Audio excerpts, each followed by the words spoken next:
4월은 바로 기초연금 수급 자격에 변동사항이 발생하는 달입니다. 기존에는 기초연금을 받으셨던 분들도 기초연금이 중단되거나 일부 감액되는 경우가 발생합니다. 반대로 기존에는 못 받았다가 받게 되는 경우도 생기는데요. 이번 영상을 여러 번 돌려보며 내용 잘 파악하시고 기초연금 수급에 탈락하시는 일 없도록 사전에 대비하셔야 할 것 같습니다.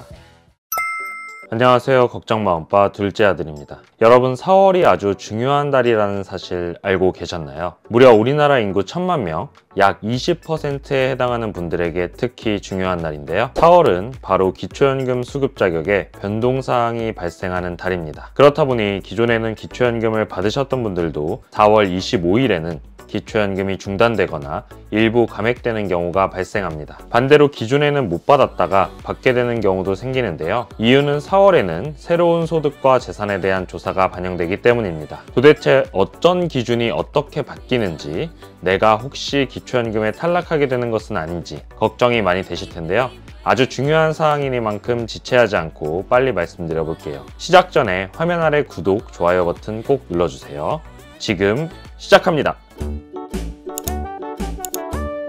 기초연금 수급 기준에 보유 부동산의 공시지가가 포함되는 것은 다들 알고 계실 텐데요. 최근에는 부동산 가격이 하락하고 있지만 기초연금은 작년 1월 1일 기준으로 정해진 공시지가가 반영됩니다. 지난 몇 년 동안 아파트 가격이 꾸준히 상승하다가 2022년 1월에 정점을 찍고 2022년 2월부터 하락하기 시작했는데요. 따라서 작년 1월 1일을 기준으로 하면 부동산 가격이 최고점을 형성했을 때의 공시지가가 이번 4월부터 기초연금에 반영되게 됩니다. 그래서 오늘은 공시지가에 따른 기초연금 중단 및 감액 사례와 대표적인 기초연금 탈락 사유들을 설명드리고자 합니다. 먼저 첫 번째는 말씀드린 것처럼 부동산을 포함한 일반 재산이 증가한 경우입니다. 대부분 부동산 가격 상승으로 인한 공시지가 변동 때문인 경우가 많습니다. 집값이 오르면 재산이 증가하는 것으로 보고 기초연금에 반영합니다. 요즘 나오는 뉴스는 전국적으로 공시가격이 30%까지 폭락했다거나 역대 최대폭으로 하락했다는 내용이 대부분이라서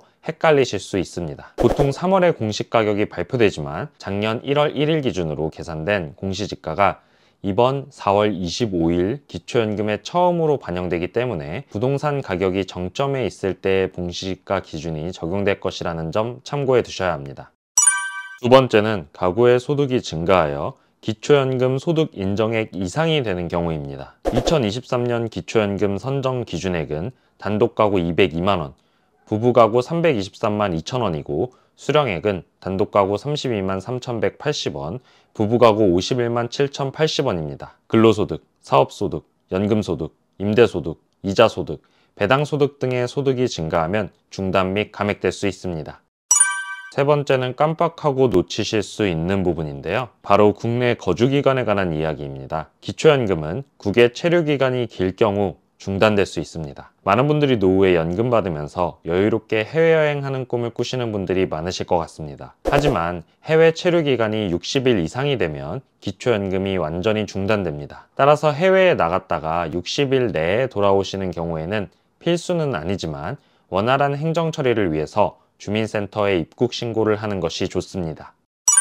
네 번째로 실종 또는 가출, 행방불명 등의 신고가 접수되면 접수일로부터 30일 이후부터 기초연금이 중단되고요. 형을 받고 교정시설이나 치료감호소에 수용되면 바로 기초연금이 중단됩니다. 마지막으로는 금융재산이 증가한 경우입니다. 앞으로 부동산 전망이 어떻게 될지는 모르겠지만 실제 거주하는 부동산의 공시지가는 현금 보유액에 비해 적은 비율만 소득으로 반영됩니다. 그러다가 집을 처분하는 경우가 생길 수도 있는데요. 이때 부동산 매매를 통해 현금이 생기면 금융재산이 증가함으로 소득에 반영되는 금액은 더 커지게 됩니다. 이 경우 특별히 재산이 늘어났다고는 할 수 없지만 일반 재산에 비해 공제되는 금액이 적고 소득으로 반영되는 비율이 높아서 기초연금에는 부동산보다 불리하게 작용한다는 점 꼭 기억해 두세요. 이렇게 4월부터 기초연금 대상자의 기준이 달라지면서 기초연금 수급 자격에 변동사항이 생길 수 있는데요. 기초연금과 관련된 정확한 소득 인정액의 계산은 복지로 홈페이지에서 모의 계산이 가능합니다. 모의 계산 페이지에서 기본정보, 소득정보, 재산정보, 부채 등을 입력해서 계산해 보시면 내가 기초연금을 받을 수 있을지 보다 더 정확하게 파악하실 수 있습니다.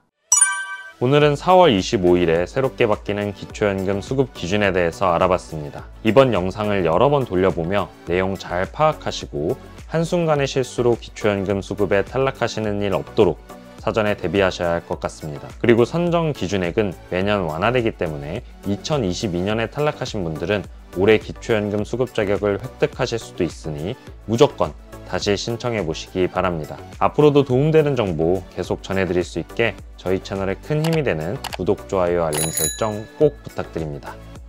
감사합니다.